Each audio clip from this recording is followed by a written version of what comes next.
Hello दोस्तों, नमस्कार। सुविधा कोचिंग में आपका स्वागत है। आज हम लोग साइंस के कुछ महत्वपूर्ण क्वेश्चन को देखते हैं। उम्मीद है कि आप लोग अच्छे होंगे और अच्छे से तैयारी कर रहे होंगे पढ़ाई का। ठीक है, तो चलिए चलते हैं।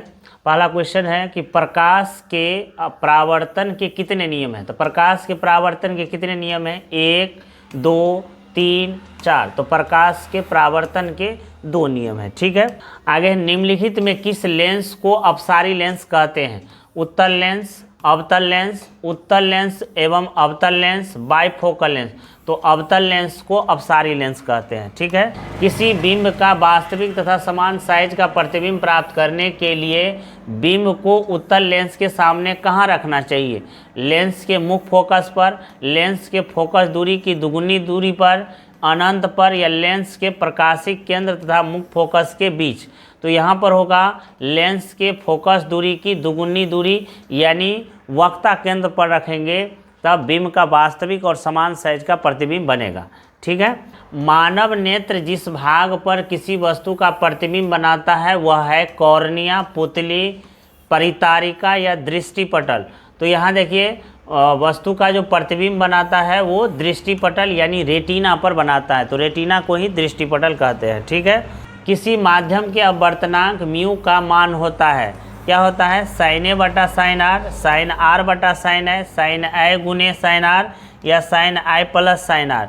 तो होता है sine I plus sine R बराबर होता है म्यू, अपवर्तनांक होता है वस्तु का। किसी लेंस के आवर्धन का ऐसा मात्रक निम्नलिखित में से कौन है? मीटर, मिलीमीटर, सेंटीमीटर, मात्रक विहीन। तो आवर्धन का कोई ऐसा मात्रक नहीं होता है, मात्रक विहीन आंसर आपका सही होगा। ठीक है, तारों का टिमटिमाना प्रकाश की किस घटना को दर्शाता है? प्रकाश का परावर्तन, प्रकाश का प्रकीर्णन, प्रकाश का अपवर्तन, प्रकाश का वर्ण विक्षेपण।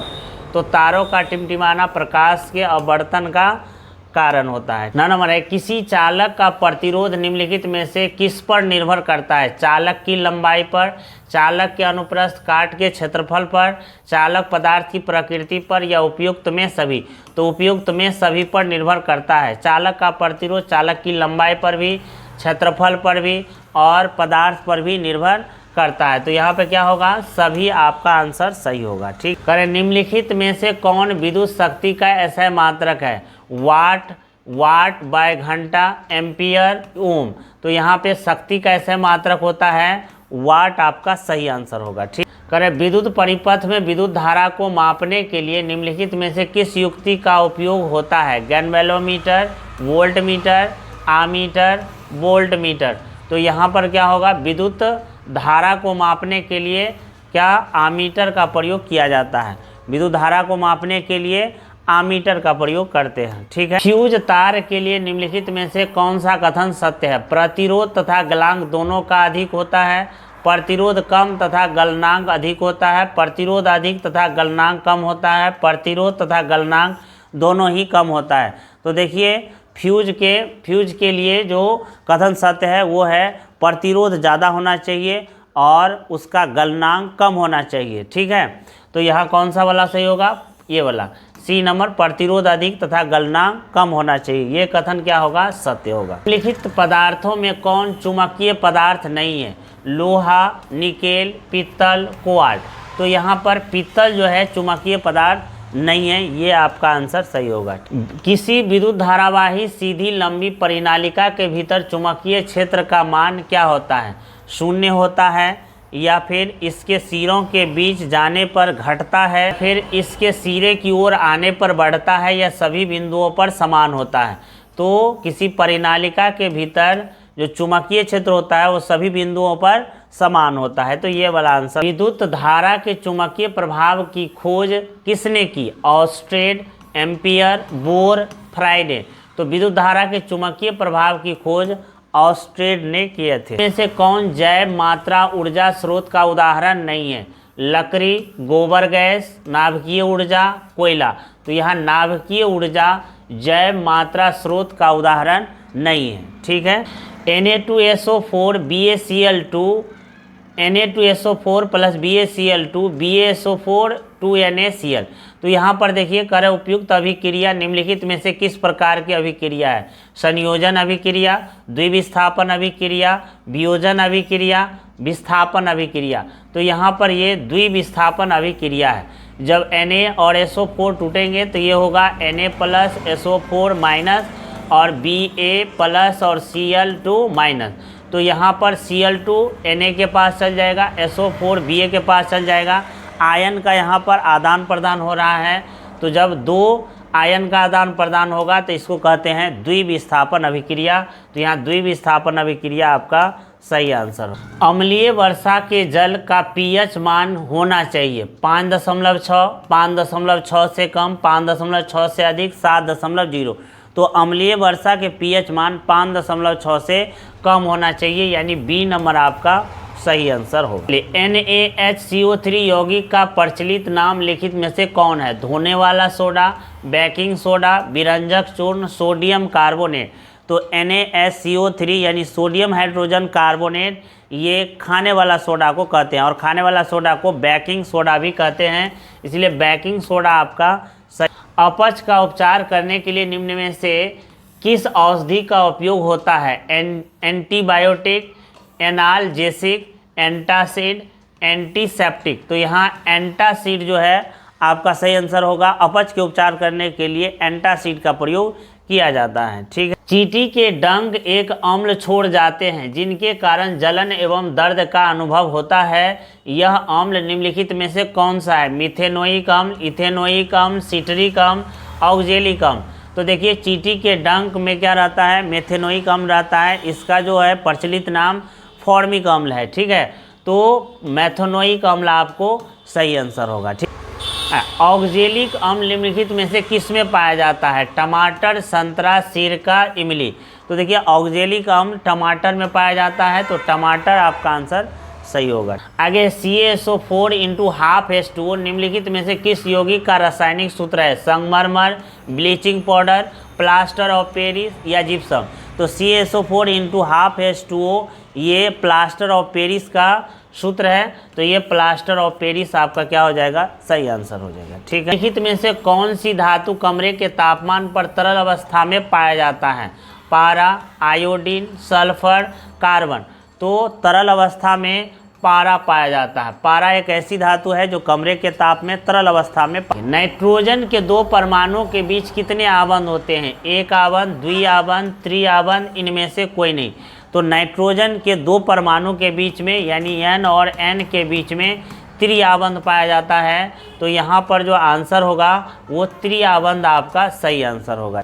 निम्नलिखित में से कौन विद्युत का सुचालक है? हीरा, ग्रेफाइट, आयोडीन, गंधक। तो विद्युत के सुचालक यहाँ पर ग्रेफाइट होगा, ग्रेफाइट आपका सही आंसर। कार्बन के सबसे बाहरी कोष में इलेक्ट्रॉन की कुल संख्या निम्नलिखित में से क्या है? 3, 4, 2, 1। तो कार्बन के बाहरी कोष में रहता है 4 इलेक्ट्रॉन, क्योंकि पहला कक्षा में है 2 इलेक्ट्रॉन और बाहरी कक्षा में 6 इलेक्ट्रॉन, क्योंकि कार्बन की परमाणु संख्या होती है 6, ठीक है। तो यहाँ पे 4 आपका जो है।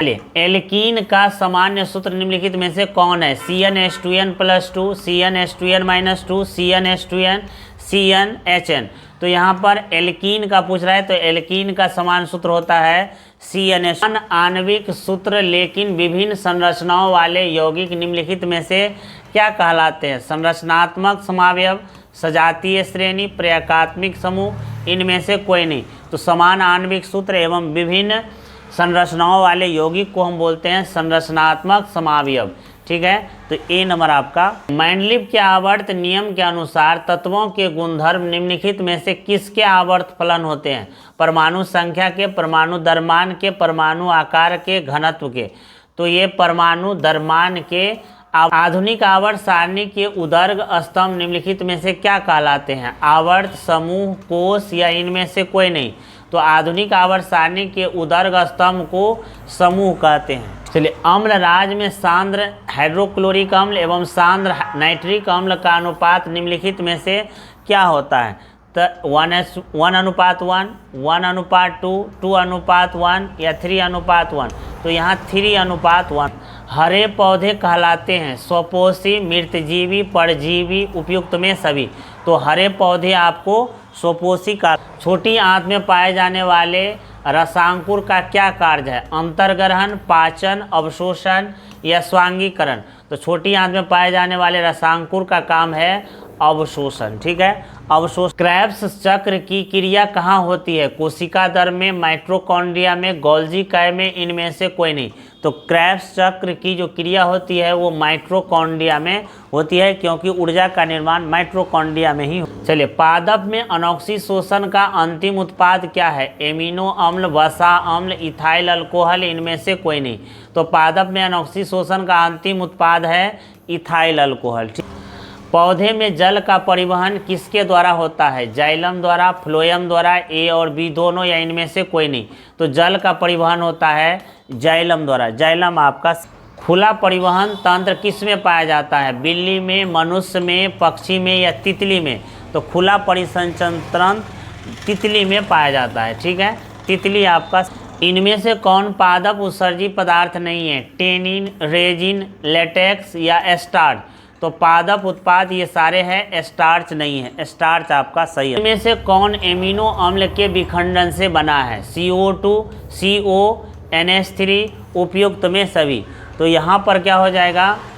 NH3 जो है ये एमिनो अम्ल के विखंडन से बना है, तो ये आपका आंसर सही होगा। ठीक है, इनमें से कौन अंतःस्रावी ग्रंथि है? यकृत, लार ग्रंथि, श्वेत ग्रंथि या थायराइड ग्रंथि? तो यहाँ पर थायराइड ग्रंथि जो है वो अंतःस्रावी ग्रंथि। इनमें से कौन फल पकाने में प्रयुक्त होता है? Auxin, gibberellin, ethylene, cytokinin? तो एथिलीन फल पकाने वाला हार्मोन। इंसुलिन की कमी से कौन सा रोग होता है? घेघा, मधुमेह, एड्स या रतौंधी? तो इंसुलिन की कमी से मधुमेह रोग होता है। अलैंगिक जनन की कौन सी विधि है? मुकलन, बीजाणु जनन, पुनर्जनन या इनमें से कोई नहीं? तो ईस्ट में मुकलन विधि द्वारा अलैंगिक जनन होती है। मानव में निषेचन की क्रिया कहाँ होती है? गर्भाशय में, योनि में, अंडाशय में, फिलोपियन नालिका में? तो मानव में निषेचन की क्रिया फिलोपियन नालिका। अनुवांशिकता के पिता कौन कहे जाते हैं? Mendel, Lamarck, Darwin, handle? तो अनुवांशिकता के पिता मेंडल को कहे। जीव मंडल में कौन ऊर्जा का मुख्य स्रोत है? उत्पादक, उपभोक्ता, अपघटक या सूर्य? तो जीव मंडल में ऊर्जा का मुख्य स्रोत सूर्य। चलिए, जातियों की उत्पत्ति यानी ऑरिजिन ऑफ स्पीसीज नामक पुस्तक किसने लिखी?